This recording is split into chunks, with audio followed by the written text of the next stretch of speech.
untuk menjadi pelaku firman-Mu. Berikan hati layaknya hati seorang murid yang siap mendengar pengajaran-Mu. Berikan kami hati bagaikan tanah yang subur, yang siap ditaburi benih sehingga bertumbuh, berkembang, menghasilkan buah seperti yang diinginkan Tuhan. Terima kasih Tuhan, mohon ampun akan segala dosa pelanggaran kami, dan hanya di dalam nama Tuhan Yesus Kristus kami siap menerima berkat-Mu. Amin. Selamat pagi Bapak Ibu Saudara yang dikasihi Tuhan. Shalom.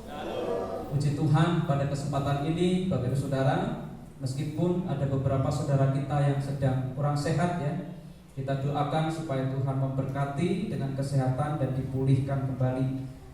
Bapak Ibu Saudara dikasihi Tuhan, saya akan mengajak Bapak Ibu Saudara membuka Alkitab kita di dalam 2 Korintus pasal 9 ayat yang ke-8.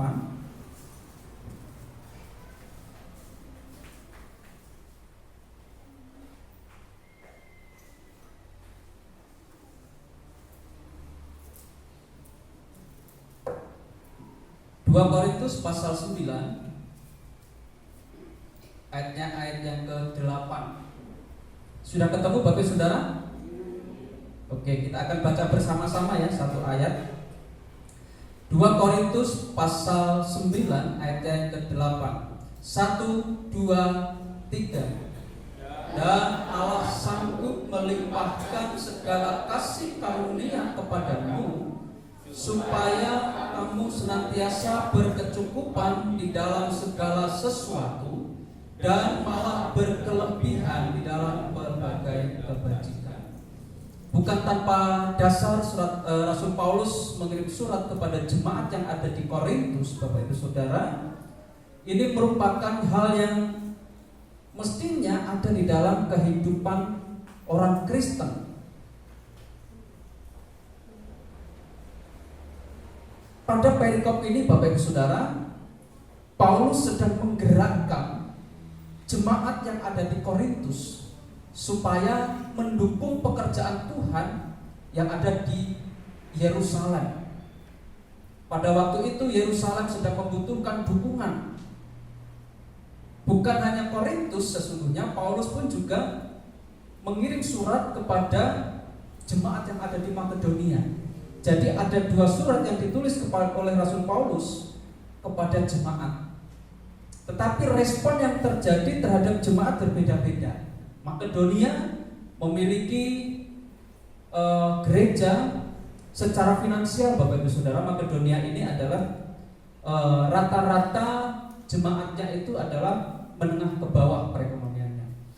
Nah, berbeda dengan jemaat yang ada di Korintus.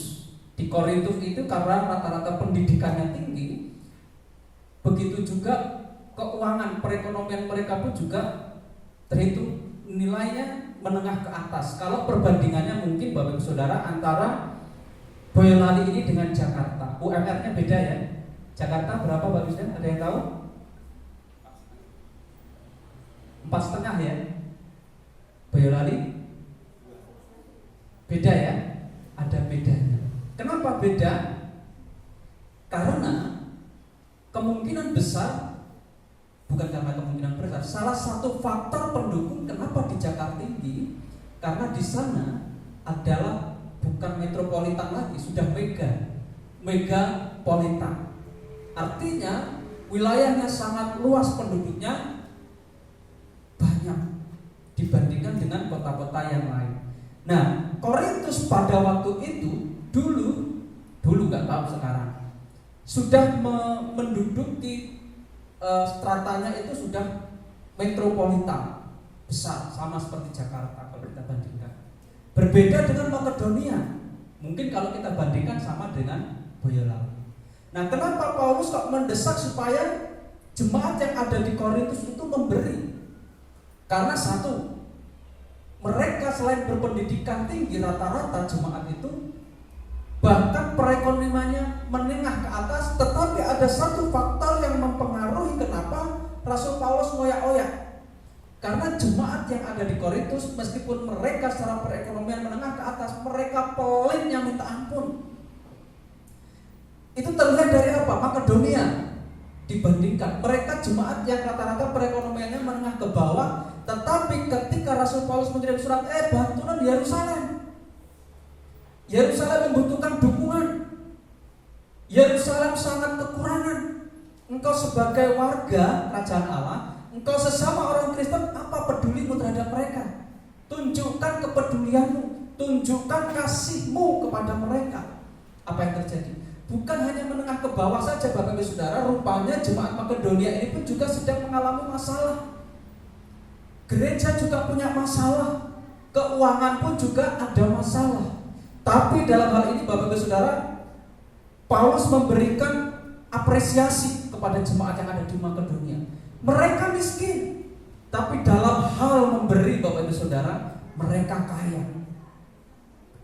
Enggak perlu dioyak-oyak, ada kesadaran langsung, ayo segera kumpulkan, ayo segera berikan. Dan Rasul Paulus pada waktu ini, masalah ini, ngoyak-oyak, ayo jangan sampai nunggu aku datang, baru kamu mengumpulkan persembahan, baru diberikan. Nah, bisa ketika informasi ini datang, segera kumpulkan, segera kirim.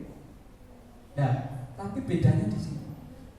Yang punya uang, yang katanya orang-orang berpendidikan, lambat dalam hal memperhatikan. Tapi yang sedang bergumul, mereka keuangan ya pas-pasan, gerejanya sedang ada masalah, mereka adalah orang yang paling terdepan untuk memberi. Ini yang melatar belakangi Bapak Ibu Saudara.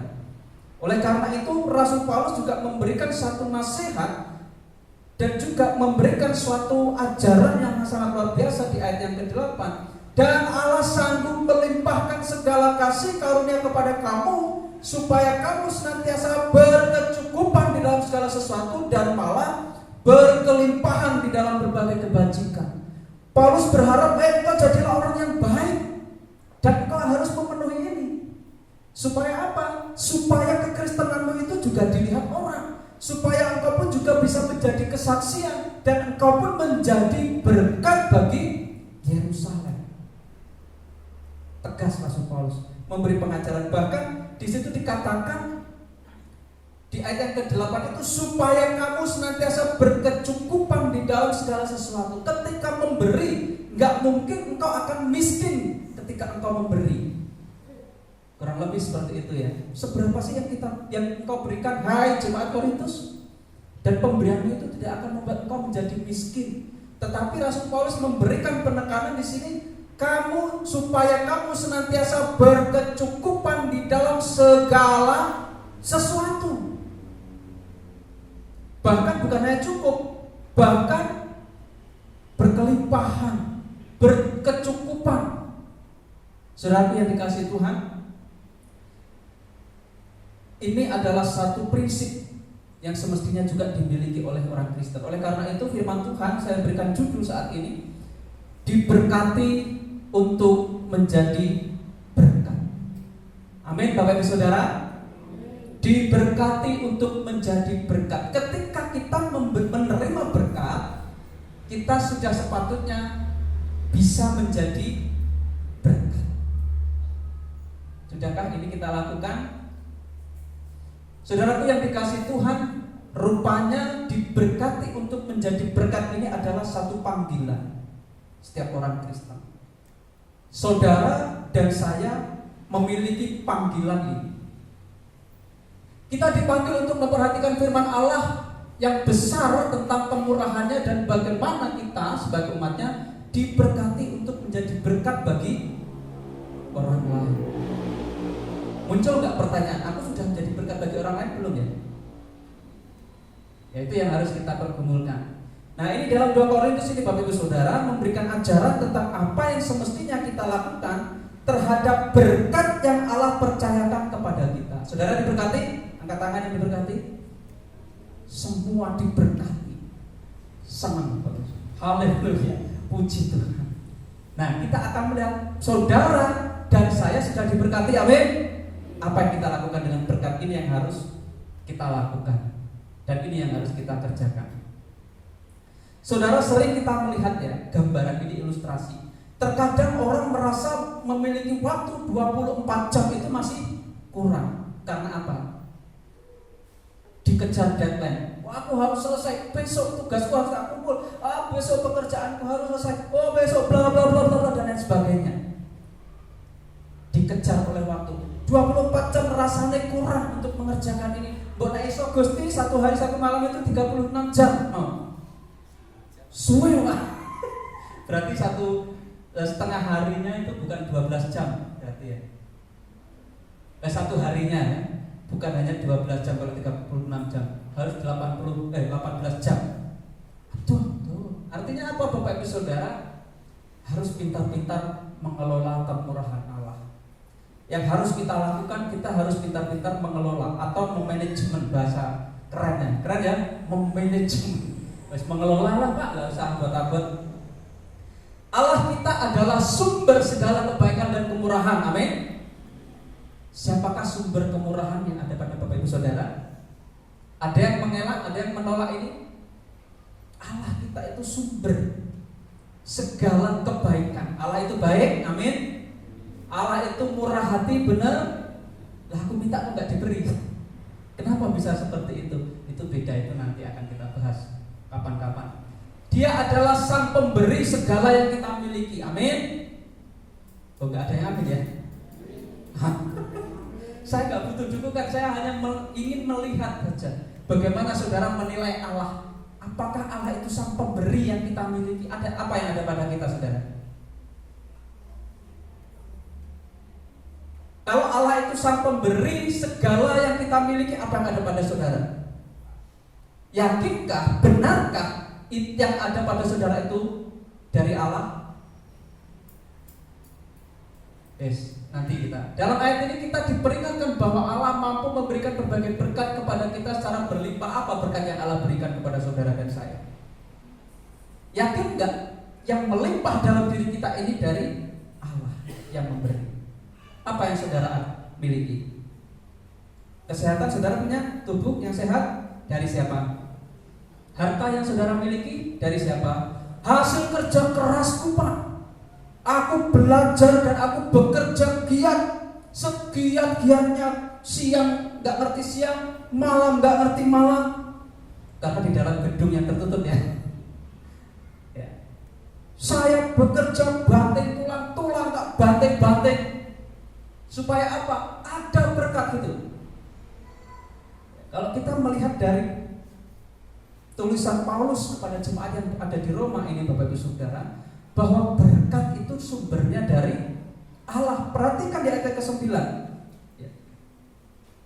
Allah sanggup melimpahkan segala kasih karunia kepada kamu, supaya kamu senantiasa berkecukupan di dalam segala sesuatu. Apa segala sesuatu? Semuanya. Kesehatanmu, kebutuhanmu, mungkin juga keuanganmu, keluargamu, rumah tanggamu. Allah lah yang memberi. Oleh karena itu di sini perlu adanya pengelolaan yang baik. Ya. Kita lihat di sini. Allah mampu memberikan berbagai berkat kepada kita secara berlimpah-limpah. Namun, nah ini saudara. Namun bukan hanya untuk kepentingan diri kita sendiri, tapi juga untuk kita menjadi saluran berkat bagi yang lain. Ketika Allah melimpahkan berkat itu kepada saudara dan saya, bukan berarti berkat yang dari Allah itu untuk kita nikmati sendiri bersama dengan keluarga. Tapi rupanya berkat itu harus kita kelola. Supaya apa? Supaya berkat yang ada pada kita, yang Allah berikan kepada kita ini juga tersalur kepada yang lain. Saudara pernah mencoba kalau saudara mengisi gelas itu penuh dan berhenti sampai di situ, kira-kira apa yang terjadi? Atau saudara punya penampungan air, airnya ngalir deras dan tidak pernah dikuras. Satu, akan ada jentik nyamuk, betul enggak? Dampaknya apa? Demam berdarah. Atau mungkin bisa juga air itu mengakibatkan ada aroma yang tidak baik. Apa bahasanya? Kecing dan lain sebagainya. Begitu juga dengan berkat. Kalau berkat itu saudara tahan, mbok empet, ya gak akan mengalir terus. Saudara tidak akan merasakan bagaimana penyertaan Tuhan. Ini yang perlu aplikasinya. Memakai berkat Allah untuk kebutuhan pribadi dan pekerjaan Allah. Kalau berkat keran itu tadi, tampungan, ada keran disalurkan ke bawah, ada gelas terisi terus, dan gelas itu terus diisi, maka gak akan pernah bisa habis. Gelas itu akan terisi dengan air yang baru terus. Dan berkat Allah gak akan pernah berhenti. Milikilah suatu keyakinan seperti apa yang disampaikan Rasul Paulus kepada jemaat yang ada di Korintus, bahwa apa? Berkat ada segala kasih karunia itu yang akan mencukupkan kita dari segala hal. Kebutuhanmu akan dicukupkan, tergantung kau memiliki keyakinan itu atau tidak. Ini yang menjadi aplikasinya. Jangan jadi orang yang awal, jangan jadi orang yang pelit. Tapi Bapak Ibu Saudara, berkat yang ada padamu pergunakanlah untuk memberkati. Yang kedua Bapak Ibu Saudara, gambarannya Bapak Ibu Saudara, jangan dilihat orangnya ya. Saya tidak akan membahas orangnya. Gambarannya adalah dia berada di apa? Umbul. Dia melihat hasil kebun, jagungnya wis payah panen. Terus ini di belakang ini apa? Pohon apa? Tenang rasanya, ayam. Aku sudah khawatir uripku enak, wis ada yang menanggung. Artinya Bapak Ibu Saudara, kita melihat di sini ketika ada panenan, ada perlu kerja keras tidak orang ini? Saya gambarkan petani saja lah. Seorang petani kalau pengen hasilnya baik, kira-kira apa yang dilakukan? Pasti dia akan mengolah tanah itu dengan baik. Wis di kayak pupuk dan lain sebagainya, Pak Edi itu ahlinya. Ya Pak ya, pupuk dan lain sebagainya, supaya tanah itu kandungannya baik. Semua yang dibutuhkan oleh tumbuhan tersedia di situ. Harus dikelola. Ketika dikelola baru ditanami. Ketika sudah ditanami, dirawat dan lain sebagainya, akhirnya sampai membuahkan hasil. Kenapa bisa seperti ini? Ada satu, nggak tahu apakah ini pernyataan atau apa ya, tapi garis besarnya adalah ketika kita merawat alam, maka alam akan memberi hasil. Kurang lebih begitu ya. Ada yang pernah mendengar itu ya? Kalau kita mengelola alam ini dengan baik, maka alam pun akan memberi hasil yang baik juga. Apa artinya? Panggilan untuk memberi. Ini bagian yang kedua Bapak Saudara. Ketika nanti aja. Kita tidak hanya diberkati untuk menerima, tapi juga untuk memberi. Apa Bapak Saudara? Kita tidak hanya diberkati untuk menerima, tetapi juga untuk memberi. Ketika memberi, kita tidak hanya memiliki keterlibatan atau kontribusi untuk pekerjaan Allah, tetapi juga memuliakan Allah. Apa artinya ini? Ketika kita mengelola, kita memperlakukan alam ini dengan baik, maka alam itu akan memberi hasil yang baik. Ketika kita sebagai orang-orang yang memiliki panggilan khusus, kita memberi, tapi jangan sampai ini ada motivasi seperti itu ya. Motivasinya harus lempeng, harus lurus. Ketika aku memberi, ya inilah panggilanku sebagai orang percaya. Jangan sampai ada motivasi ketika aku memberi, nanti kamu harus memberi. Betul ya? Jangan sampai ada motivasi seperti itu. Itu urusan Tuhan. Percaya, yakini saja apa yang tertulis dalam Alkitab. Yakini saja apa yang tertulis dalam firman Tuhan. Firman Tuhan mengatakan apa? Ketika kita memberi, yakinlah bahwa Allah itu yang akan memelihara.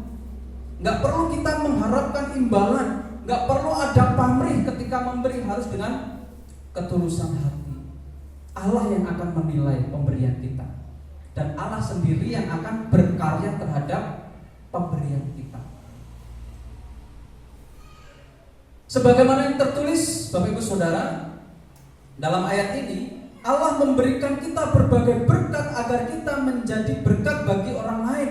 Kita dipanggil untuk menjadi tangan dan kaki Kristus di dunia ini. Saudara dan saya dipanggil supaya apa? Kita menjadi tangan dan kita menjadi kaki Kristus. Jadi saudara dan saya adalah tangan dan kaki Kristus. Kita lihat tadi ya dalam kelas sekolah minggu bagaimana kita harus meneladani Kristus. Apa yang dilakukan Yesus? Ia memasangkan dirinya mengambil rupa manusia. Apa yang dilakukan? Dia datang bukan untuk dilayani, melainkan untuk melayani. Dan kita meneruskan itu. Dan kita meneladani apa yang dilakukan oleh Yesus. Apa yang dilakukan Yesus? Bagaimana Yesus menunjukkan belas kasihan kepada manusia. Berkat itu tercurah. Kenapa Yesus melakukan itu?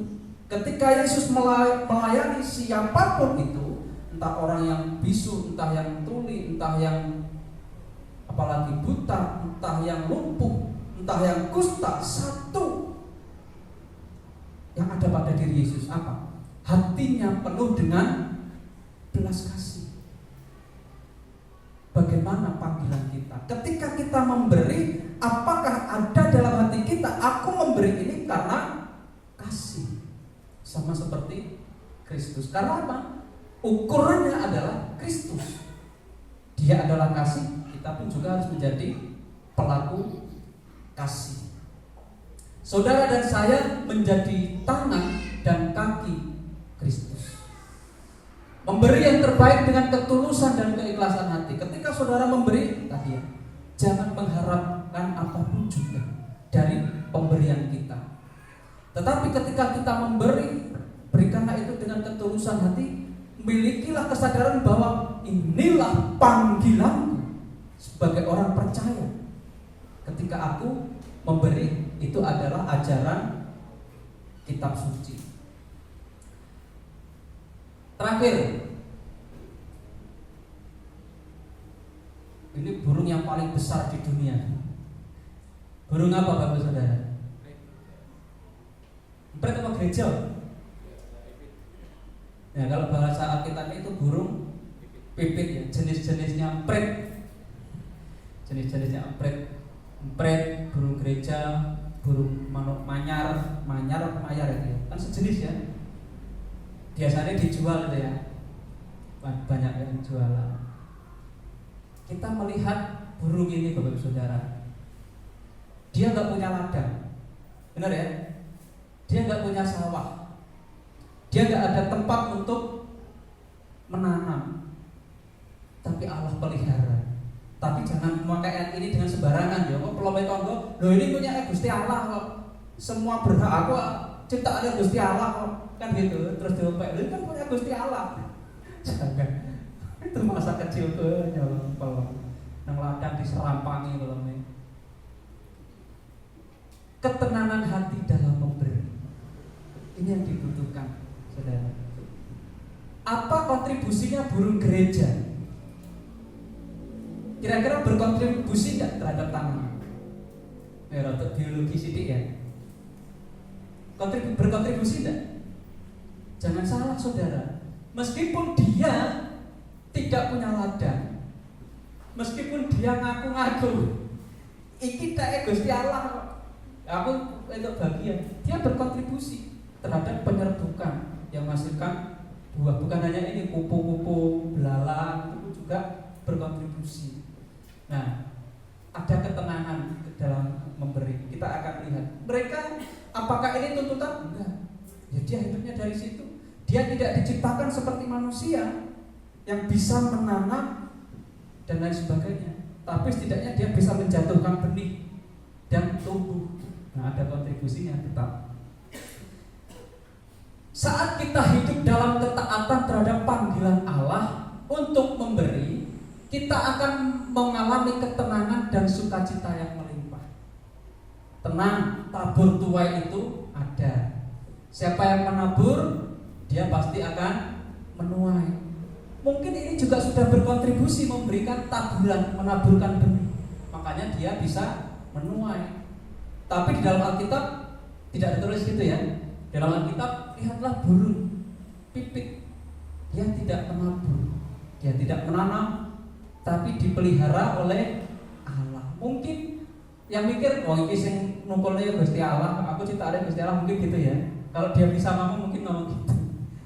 Nah, saat kita hidup dalam ketaatan terhadap panggilan Allah untuk memberi, kita akan memiliki ketenangan. Saudara pasti pernah mengalami. Ketika saudara memberi tanpa ada motivasi apapun kecuali ketulusan hati, saya dengan percaya saudara akan merasakan ini, ada ketenangan. Bahkan mungkin merasa beda-beda ya. Ketika aku memberi, ada kepuasan tersendiri ketika aku memberi. Dan kepuasan itu tidak bisa dibandingkan dengan apapun. Kenapa? Karena ketika memberi ada sukacita dalam hati. Aku memberi dengan sukacita. Aku memberi dengan ketulusan. Maka yang terjadi adalah adanya ketenangan. Sama kayak burung ini, tenang muridnya. Orang mikir angsuran, orang mikir utang, orang mikir apa. Yang penting aku mabur dengan dia ada panganan tak enceloki. Maka bu, sing nandur wi gregeten apa ora? Tapi kalau cuma satu tak rasa enggak akan gregeten. Kecuali lah rombongan ada ribuan, ayo pasti pasang jaring. Ketika kita memberi tanpa pamrih, Allah menjanjikan bahwa Dia akan menyediakan segala kebutuhan. Saudara, nggak usah berharap Allah itu sudah menyediakan. Nggak usah saudara pamrih. Kok apa imbalannya ketika kamu memberi? Allah sudah menyediakan. Tenang, ada ketenangan. Jadi orang Kristen itu gampang atau susah, Bapak Ibu Saudara? Halo? Jadi orang Kristen itu gampang apa susah? Lek memberi nggak oleh ngarep-ngarep, gampang apa susah? Nggak gampang. Tetapi kalau didasari dari ketulusan, keikhlasan, itu gampang saudara. Betul nggak? Bukan sombong Bapak Saudara. Saya mau memberi kesaksian. Dulu pernah beberapa kali ada orang kesini. Nggak tahu apakah itu bohong atau itu benar. Dia datang ke sini, Pak, saya minta tolong. Dia bawa mobil di samping bersama dengan keluarga. Saya minta bantuannya, apa Pak yang bisa saya bantu? Saya mau pinjam uang 100.000 saja. Saya harus beli bensin. Anak istri saya kelaparan. Kebetulan saya pas habis beli soto. Mari Pak, ikut makan bersama. Baru saja saya beli soto, yuk makan bersama. Istri saya, keluarga saya malu. Wah, ya wis lah, akhirnya saya keluar, Pak, saya ada uang ini, silahkan dipakai untuk beli makan bersama keluarga. Nggak perlu dikembalikan, saya tulus. Sudah. Artinya apa?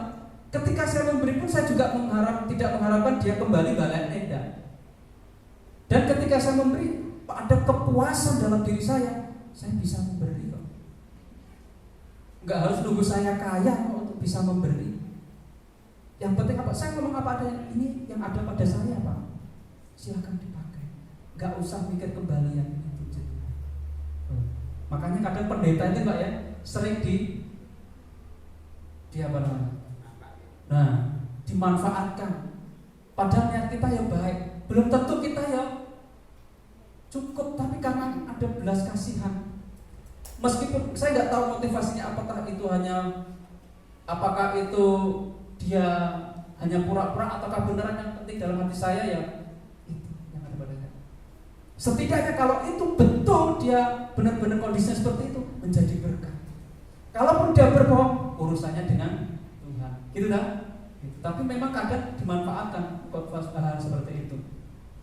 Ingatlah Bapak Saudara, ini loh, Allah itu sudah menyediakan ketika memberi. Dengan kata lain, kita nggak akan pernah miskin ketika kita memberi. Kecuali kuabe buka kabeh dan pekerjaan gue, nah itu beda urusan. Ketika kita memberi itu kan pasti sekedarnya dan itu bisa menolong. Itu yang ada dalam diri kita, ada ketenangan Bapak Saudara. Ketika kita memberi, tidak perlu khawatir atau takut kekurangan. Karena Allah setia dalam memelihara umatnya yang taat. Ada yang tidak terpelihara oleh Allah di sini angkat tangan? Yang tidak dipelihara oleh Allah. Pak Joko? Oh, dipelihara, puji Tuhan. Tak kira tidak dipelihara ngacung. Puji Tuhan. Allah memelihara itu adalah fakta. Allah memelihara itu adalah satu kebenaran. dan itu sudah terjadi. Amin. Amin. Katakan kepada kanan kiri saudara, Allah memeliharamu. Allah memeliharamu. Diamini saudara, Allah memelihara. Amin. Nah, ini penting. Allah memelihara. Jadi perlu gak kita khawatir? Lah sesuk aku mangane piye Pak? Ya wis batal iki, Allah memeliharane. Keyakinane. Wong ini yakin Allah memelihara. Sesuk mangane apa ya? Ya nasi. Kalau enggak nasi ya lontong ya bisa, boleh ya. Allah akan mencukupkan segala hal yang kita butuhkan. Apa yang menjadi kebutuhanmu itu yang Allah sediakan. Apa yang menjadi keinginanmu belum tentu Allah menyediakan. Karena yang Allah sediakan adalah kebutuhan, dan itu sesuai dengan kehendak Tuhan. Kalau kebutuhan itu sesuai dengan kehendak Tuhan, ya itu akan terjadi. Kesimpulan, marilah kita hidup dalam kesadaran akan kemurahan Allah dan panggilannya untuk menjadi berkat. Ini harus kita pahami Bapak Saudara. Kita harus sadar bahwa Allah itu memberikan kemurahan kepada kita. Tapi juga tidak hanya berhenti di situ, Allah juga memanggil kita untuk menjadi berkat.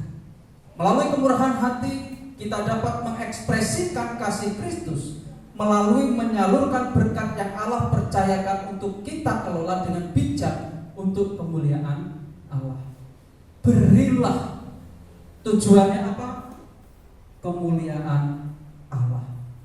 Dengan apa yang kita lakukan ketika kita memberi, Allah dimuliakan. Saudaraku yang dikasihi Tuhan, ini pun adalah panggilan pelayanan kita. Kita sebagai pribadi-pribadi yang dipanggil untuk melayani Allah, kita harus memiliki ini. Orang yang dipanggil untuk melayani bukan sekedar orang yang ada di depan, bukan yang ada di sebagai pengedar kantong persembahan berdosa. Ketika Allah memanggil kita, berarti Allah memanggil kita di semua aspek kehidupan kita. Di mana kita hidup, kita bisa melayani. Di mana kita berada, di situ bisa melayani. Di dalam ruang ibadah, kita bisa melayani. Di ruang keluarga, kita bisa melayani. Di ruang lingkup masyarakat, kita bisa melayani. Itu panggilan kita. Ketika kita melayani, Bapak Ibu Saudara, itu adalah panggilan. Ketika kita memberi, itu pun juga adalah pelayanan. Itu yang ditegaskan. Milikilah panggilan itu. Dan kita, saudara dan saya, dipanggil untuk menerima berkat, juga Bapak Ibu Saudara, menjadi berkat. Siapkah saudara menjadi berkat? Siapkah saudara menjadi berkat? Siap. Kita lihat apa yang bisa kita lakukan untuk kemuliaan Tuhan. Banyak hal di ruang lingkup masyarakat, gereja kita sedang ada program. Apa yang bisa kita lakukan? Libatkanlah diri terhadap program. Itu panggilan kita. Kiranya firman Tuhan ini menjadi berkat bagi kita semua. Firman Tuhan ini meneguhkan, menguatkan panggilan kita sebagai orang-orang percaya bahwa kita bukan hanya saja menerima berkat, tapi kita juga harus bisa menjadi berkat. Nah, Bapak Ibu Saudara dikasih Tuhan, silakan Bapak Ibu Saudara tundukkan kepala sejenak, merenungkan firman Tuhan ini. Panggilan kita, panggilan saudara dan saya adalah kita menerima berkat Tuhan. Kita diberkati oleh Tuhan. Oleh karena itu, janganlah hanya berhenti diberkati saja, tetapi kita juga harus bisa menjadi berkat. Silahkan Bapak Ibu Saudara tundukkan kepala, mengambil sebuah komitmen. Tuhan, aku mau menjadi berkat dimanapun aku berada. Pakailah aku Tuhan. Pakailah aku. Aku siap dipakai oleh Tuhan. Firman Tuhan mengajarkan kita supaya kita bisa mengelola kemurahan Tuhan. Kita bisa menikmati berkat Tuhan, dan orang lain juga bisa menikmati berkat Tuhan melalui kita. Kita juga perlu menyadari akan panggilan untuk kita memberi berkat. Dan melalui pemberian itu ada ketenangan dalam hati kita. Kita akan menyanyikan satu pujian sebagai respon kita, yaitu Allahku akan memenuhi.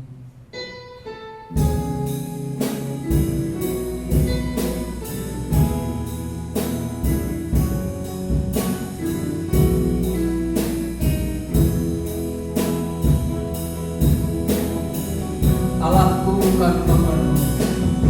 Allahku akan memenuhi keperluanku menurut kekayaan dan kemuliaan-Nya. Allahku akan mencukupi kebutuhanku di dalam Yesus. Tuhan, tiada yang mustahil, tiada yang mustahil bagi Dia.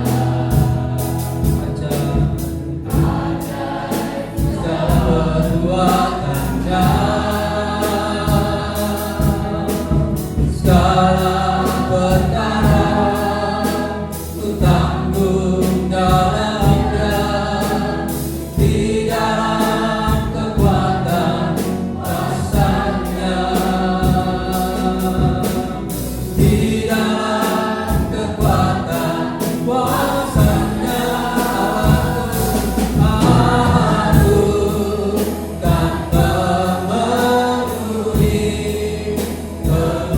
keperluanku menurut kekayaan dan kemuliaan-Nya. Aku kan mencukupi kebutuhanku di dalam Yesus Tuhan. Saya mengucap kepada saudara untuk berdiri. Tiada yang mustahil bagi Dia. Ajaib segala perbuatan-Nya, segala perkara ku tanggung dalam-Nya, di dalam kekuatan kuasa-Nya, di dalam kekuatan kuasa-Nya. Aku dan memenuhi keperluanku menurut kekayaan dan kemuliaan-Nya. Aku kan mencukupi kebutuhanku di dalam Yesus Tuhan. Di dalam Yesus, di dalam Yesus Tuhan, di dalam Yesus Tuhan, di dalam Yesus Tuhan. Kami sungguh bersyukur Tuhan, firman-Mu mengajarkan kami, firman-Mu mengingatkan kami akan panggilan kami sebagai orang percaya. Kami menerima berkat Tuhan. Oleh karena itu ya Tuhan Yesus, ajari kami untuk kami pun bisa menjadi berkat bagi gereja, bagi saudara-saudara kami yang lain. Terima kasih Tuhan, terima kasih. Firman-Mu berhenti disampaikan pada saat ini, tapi kami percaya Roh Kudus-Mu tidak akan pernah berhenti mengingatkan kami, memimpin kami, membimbing kami untuk menjadi pelaku-pelaku firman-Mu. Terima kasih Yesus. Saat ini kami akan mengakhiri ibadah kami akan pulang ke rumah kami masing-masing. Kami memohon pimpinan penyertaan Tuhan di dalam perjalanan kami, sehingga kami sampai di rumah bertemu, berkumpul dengan keluarga dengan penuh sukacita, damai sejahtera, karena Allah memimpin, Allah menyertai, Allah memberkati kami. Terima kasih Tuhan Yesus, terima kasih. Pulanglah saudaraku, kiranya kasih karunia dan damai sejahtera yang dari Bapa, penyertaan yang daripada Roh Kudus menyertai Bapak Ibu Saudara sekalian dari saat ini sampai selama-lamanya, sampai Tuhan Yesus datang kedua kalinya. Diberkatilah kiranya setiap langkah kehidupan Bapak Ibu Saudara, diberkatilah rumah tangga Bapak Ibu Saudara, diberkatilah pekerjaan usaha Bapak Ibu Saudara, dan diberkatilah setiap pergumulan Bapak Ibu Saudara. Karena kita percaya, kita meminta dalam satu nama, Yesus Kristus, Tuhan Juru Selamat dan Allah sumber pengharapan, Allah sumber berkat bagi kami. Haleluya, amin. Silakan duduk kembali Bapak Ibu Saudara, mengucap syukur kepada Tuhan. Selamat hari Minggu, Tuhan Yesus memberkati.